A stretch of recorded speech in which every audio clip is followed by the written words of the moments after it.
Hello everyone, कैसे हैं आप लोग। आज की इस वीडियो में आप सभी का स्वागत है।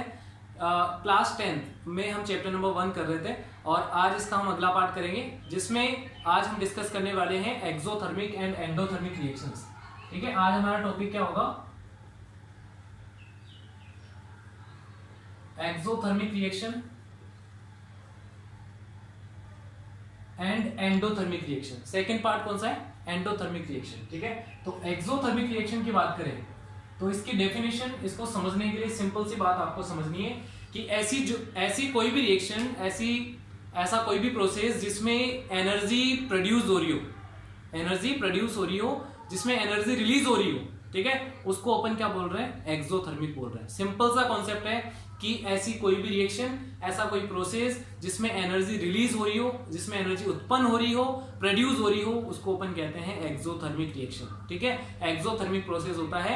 एक्सोथर्मिक का मतलब हो गया कि ऐसा प्रोसेस जिसमें हीट एनर्जी या एनर्जी जो है रिलीज होती है, हीट रिलीज होती है, प्रोड्यूस होती है, उसको अपन कहते हैं एक्सोथर्मिक। ठीक है, जैसे कि हम बात करते हैं कि हमारा जो रेस्पिरेशन सिस्टम है, ठीक है, तो हम जो रेस्पिरेशन प्रोसेस कर रहे हैं ये भी एक एक्सोथर्मिक रिएक्शन है। क्या है? एक्सोथर्मिक रिएक्शन है, बिकॉज यहाँ पे भी हमारी जो बॉडी की सेल्स होती हैं वहां पे एनर्जी प्रोड्यूस होती है, एनर्जी मिलती है हमारी बॉडी को। ठीक है, तो ये माइटोकॉन्ड्रिया में प्रोसेस होता है एनर्जी फॉर्मेशन का, जो हम बायोलॉजी में और डिस्कस करेंगे डिटेल में। तो बात करते हैं हम यहाँ पे कि जो हमारा रेस्पिरेशन है उसकी रिएक्शन क्या होती है। तो इसका एग्जाम्पल अपन बोल सकते हैं, एक तो रेस्पिरेशन। ठीक है, रेस्पिरेशन में क्या होता है? हम जानते हैं कि ग्लूकोज, ठीक है, जो कि डाइजेशन के बाद में जो ग्लूकोज बनता है, तो वो हमारा हम जो ऑक्सीजन ले रहे हैं उससे रिएक्ट करके, ये रिएक्शन होती है कहां पे?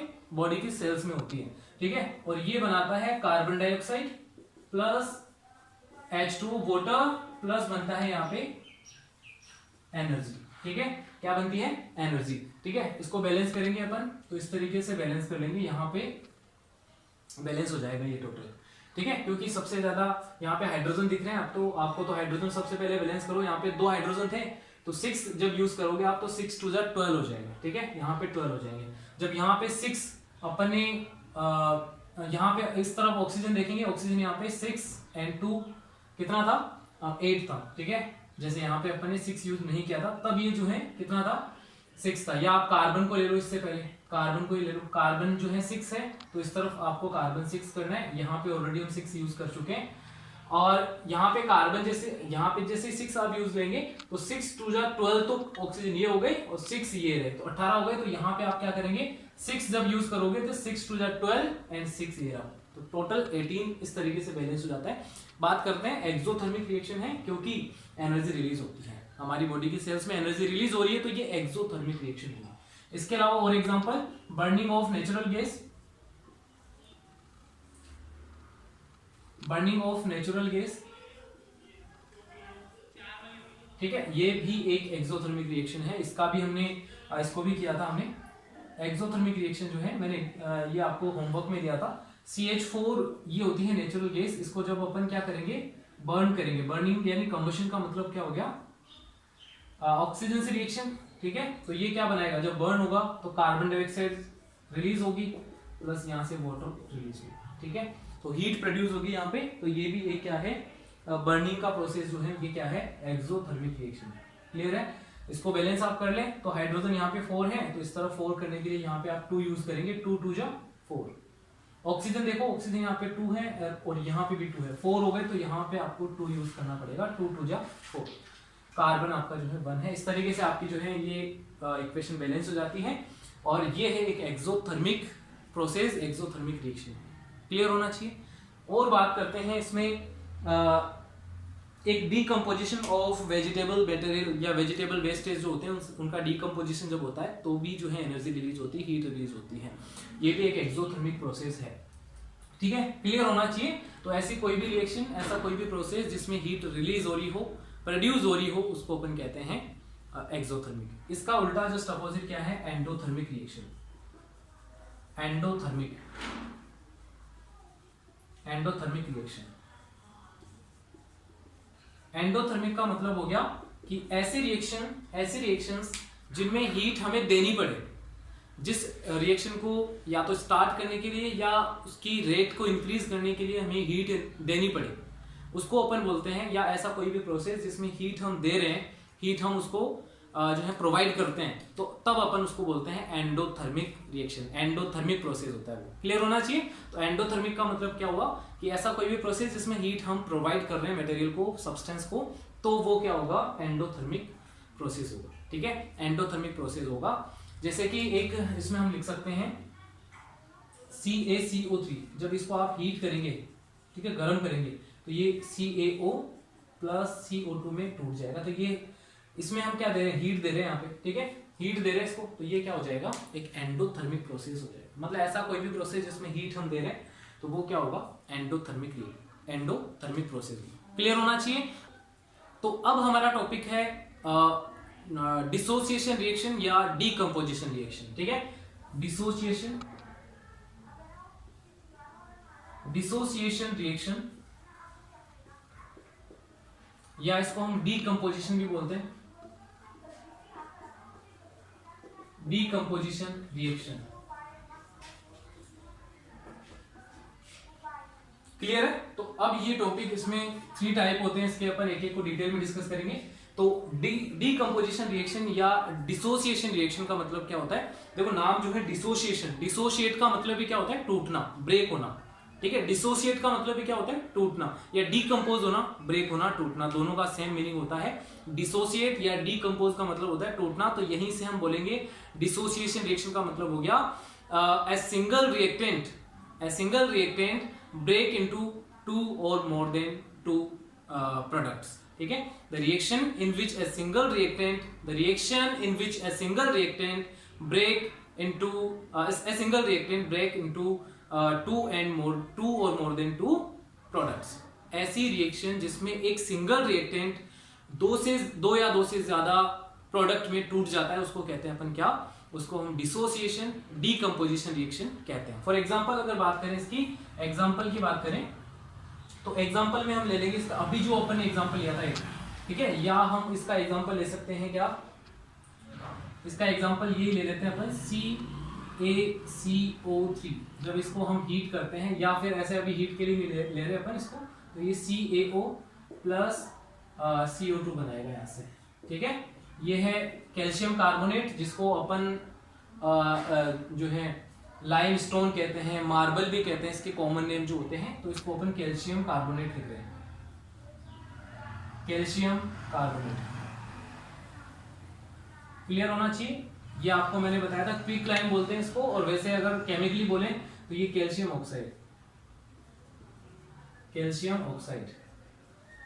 और ये कार्बन डाइऑक्साइड। तो इस तरीके से क्या होगा कि ऐसा कोई भी प्रोसेस जिसमें एक सिंगल रिएक्टेंट ब्रेक हो रहा हो 2 और मोर देन 2 प्रोडक्ट्स में, ठीक है, तो उसको अपन बोलते हैं डिसोसिएशन, डीकंपोजिशन रिएक्शन कहते हैं। ठीक है, क्लियर होना चाहिए। तो ये इसके भी 3 टाइप होते हैं।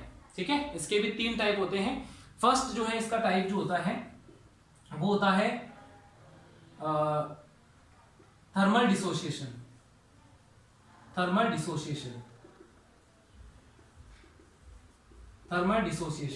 डिसोसिएशन का मतलब हो गया कि ऐसा प्रोसेस जिसमें, ऐसा डिसोसिएशन जिसमें हम हीट देते हैं सब्सटेंस को, ठीक है, हीट देने पर वो ब्रेक हो जाए तो उसको अपन बोलते हैं थर्मल डिसोसिएशन। क्लियर होना चाहिए। थर्मल डिसोसिएशन क्या होगा, ऐसा प्रोसेस, ऐसा डिसोसिएशन जिसमें किसी सब्सटेंस को हीट देने पर वो ब्रेक हो जाए। जैसे अभी ये वाला एग्जांपल यहाँ पे हम लिख सकते हैं, और भी अपन लिख सकते हैं इसका एग्जांपल 2PbNO3 लिख सकते हैं अपन, या 2FeSO4।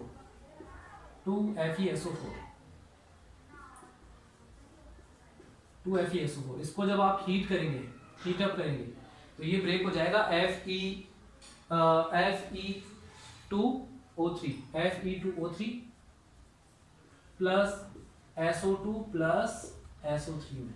ठीक है, इस तरीके से डिसोसिएट हो जाएगा ये। इसको आप बैलेंस कर लें, बैलेंस है ऑलरेडी। तो इस तरीके से जो है फेरिक ऑक्साइड बन जाएगा ये। ठीक है, क्या बन जाएगा, फेरिक ऑक्साइड बन जाएगा। और ये आपका जो है फेरम सल्फेट है। ठीक है, फेरस सल्फेट है। इससे जो है आपका क्या बन जाएगा, फेरिक ऑक्साइड बनेगा। सल्फर डाइऑक्साइड, सल्फर ट्राइऑक्साइड जो है यहाँ से आपको मिलेगा। तो हीट करने पर अगर कोई सब्सटेंस, कोई कंपाउंड ब्रेक हो जाता है, एक सिंगल जो है रिएक्टेंट होगा और वो ब्रेक होता हुआ इस तरीके से आपको दिखेगा 2 and more than 2 प्रोडक्ट्स में, 2 या 2 से ज्यादा प्रोडक्ट्स यहाँ पे बनेंगे। तो ये एक डिसोसिएशन होगा, लेकिन हीट अप कर रहे हैं तो ये एक थर्मल डिसोसिएशन बोलेंगे इसको। क्या बोलेंगे? थर्मल डिसोसिएशन बोलेंगे। ठीक है, तो आपको ध्यान रखना है। ये वाली रिएक्शन भी अपन यहाँ लिख सकते हैं, ऊपर वाली रिएक्शन, क्योंकि इसमें भी हम इसको हीट ही करते हैं। ये भी एक थर्मल डिसोसिएशन का एग्जाम्पल ही है। क्लियर है? एक इसका टाइप होता है electrolytic dissociation. Electrolytic dissociation, electrolytic dissociation में क्या होगा? ऐसा डिसोसिएशन या ऐसा डिसोसिएशन प्रोसेस जिसमें हम सब्सटेंस को इलेक्ट्रिसिटी द्वारा ब्रेक करते हैं, इलेक्ट्रिसिटी देकर ब्रेक करते हैं, तो वो होता है इलेक्ट्रोलाइटिक डिसोसिएशन। क्या होता है? इलेक्ट्रोलाइटिक डिसोसिएशन होता है। ठीक है, तो जैसे इलेक्ट्रोलाइटिक डिसोसिएशन में अपन वाटर जो है, इसका एग्जांपल ले सकते हैं H2। जब आप इसको इलेक्ट्रिसिटी देंगे तो ये ब्रेक हो जाएगा H2 प्लस O2 में। इसमें ब्रेक हो जाएगा, ये H2 प्लस O2 में ब्रेक हो जाएगा। इस तरीके से अपन लिख सकते हैं। ठीक है, ये आपको ध्यान रखना है। बैलेंस करने के लिए आप यहाँ पे इस तरीके से लिख सकते हैं इसको। तो इलेक्ट्रिसिटी देने पर वाटर जो है हाइड्रोजन गैस और ऑक्सीजन गैस में ब्रेक हो जाता है। इसको अपन ऐसे समझ सकते हैं कि एक बीकर लें, उसमें बैटरी से 2 इलेक्ट्रोड, 2 वायर निकाल के उसमें डिप करें, और जो है उसमें क्या होगा कि मतलब इलेक्ट्रोलाइटिक डिसोसिएशन करने पर क्या होगा कि वाटर पे एक इलेक्ट्रोड पे तो आपको क्या मिलेगी? हाइड्रोजन गैस, और एक पे क्या मिलेगी? ऑक्सीजन गैस मिलेगी। तो इस तरीके से डिसोसिएट हो जाएगा, और आप वहां पे देख सकते हैं कि वहां पे बबल्स बनने लग जाएंगे, वाटर में जो है बबल्स बनने लग जाएंगे। यानी अब हम देख सकते हैं कि वहां पे क्या होगा कि गैसेस बन रहे हैं, इसका मतलब वहां पे डिसोसिएशन हो रहा है। ठीक है, क्लियर है? एक इसका एग्जांपल होता है, मतलब थर्ड टाइप जो होता है वो होता है photolytic dissociation. Photolytic dissociation, photolytic dissociation, इसमें क्या होता है कि कोई सब्सटेंस जो है वो लाइट एनर्जी मतलब सन से जो एनर्जी आ रही है, लाइट एनर्जी या लाइट रेज को गेन करके ब्रेक डाउन हो जाता है। ठीक है, सन रेज लेकर या लाइट एनर्जी लेकर जो है ब्रेक हो जाएगा। ठीक है, तो उसको अपन बोलते हैं क्या? Photolytic dissociation. क्या कहते हैं? फोटोलाइटिक डिसोसिएशन कहते हैं। इसमें एग्जांपल अपन लिख सकते हैं AgCl या AgBr का लिख सकते हैं। AgCl ब्रेक हो जाएगा 2Ag प्लस Cl2 में। ठीक है, और यहाँ पे हम लिखेंगे फोटोलाइटिक, ये लाइट लिख दें। ठीक है, लाइट लिख सकते हैं अपन। तो इस तरीके से ये आपका सनलाइट लिखेंगे। अपन क्या लिखेंगे यहाँ पे? सनलाइट लेकर, सनलाइट से ये जो है क्या हो रहा है? ब्रेक हो रहा है। तो सनलाइट लेकर ब्रेक हो रहा है तो उसको अपन फोटोलाइटिक डिसोसिएशन कहते हैं। क्या कहते हैं? Photolytic dissociation. HBr का एग्जांपल ले सकते हैं आप, AgBr का एग्जांपल ले सकते हैं। ठीक है, बहुत ही इंपॉर्टेंट है। एक AgBr वाली जो रिएक्शन होती है, ठीक है, AgBr रिएक्शन, ये फोटोग्राफी में यूज किया जाता है। ये आपसे बहुत ही इंपॉर्टेंट क्वेश्चन पूछा जाता है कि AgBr जो है वो ब्रेक होता है, AgBr टू AgBr, इसको सनलाइट देने पर ये ब्रेक हो जाएगा 2Ag प्लस Br2 में। और इसी रिएक्शन का यूज किया जाता है कहाँ पे? फोटोग्राफी में। ठीक है, इसका यूज किया जाता है। तो ये आपसे क्वेश्चन पूछा जाता है, बहुत ज्यादा इंपॉर्टेंट है। ठीक है, बहुत ज्यादा इंपॉर्टेंट क्वेश्चन है। तो ये था डिसोसिएशन और एक्सोथर्मिक एंडोथर्मिक रिएक्शन। अब अगली क्लास में डिस्कस करेंगे डिस्प्लेसमेंट रिएक्शन, जो कि बहुत ज्यादा इंपॉर्टेंट है। आप जरूर देखें वीडियो, और कमेंट में मुझे बताएं कि ये वीडियो आपको कैसा लगा। और अब अगर आपकी कोई क्वेरी है, अगर आपका कोई क्वेश्चन है, तो आप मुझे कमेंट में पूछ सकते हैं।